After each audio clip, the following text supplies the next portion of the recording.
د طالبانو دفاع وزیر ملا یعقوب مجاهد ویلي امریکا غوښتل چې مونږه کورنۍ جګړه وکړو، خپل په منځ کې ونښلو. د خرابات ټي وي چینل درنو لیدونکو سلام، ستړي مشئ، وخت مو په خیر. هیله لرم چې جوړ او روغ به یې. په سر کې یادونه کوم که خرابات ټي وي چینل مو نوي سبسکرایب کړئ، په درنښت سره خرابات ټي وي چینل سبسکرایب کړئ. د طالبانو دفاع وزیر مولوي محمد یعقوب مجاهد وایي د امریکا لوی هدف دا و چې د جمهوري دولت تر سقوط وروسته په افغانستان کې کورنۍ جګړه رامنځته کړي، خو ادعا کوي چې طالبان یې مخنیوی وکړ.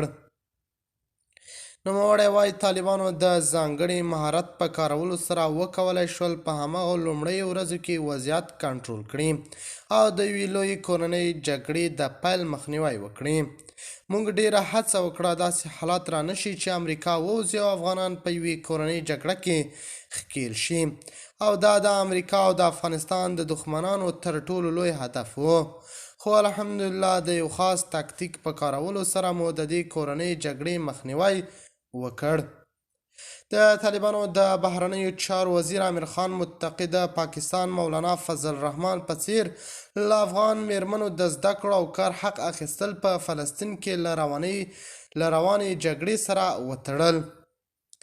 نوموړی د بي بي سي د خبریال دې پوښتنې ته په ځواب کې چې 3 کاله کېږي د نجونو پر مخ ښوونځي تړل شوي او له هغوی د ژوند اساسي حقوق غصب شوي او د تکراري ژمنو باوجود یې حقوق نه دي ورکړل شوي، وویل امریکا ولې فلسطین نه ویني او همدا په افغانستان کې د میرمنو د زده کړو حقونو خبره راخیستې ده. فلسطین کې هر ورځ ښځې او ماشومان وژل کېږي. آیا چې له هغوی کور واخیستل شي، کور یې ړنګ شي، بیا تعلیم کولی شي؟ د خرابات ټي وي چینل درنو لیدونکو دا و زموږ ته د مهال چمتو کړی خبر. د نورو تازه خبرونو لپاره خرابات ټي وي چینل په درنښت سره سبسکرایب کړئ. د الله په امان تر بیا ښې چارې.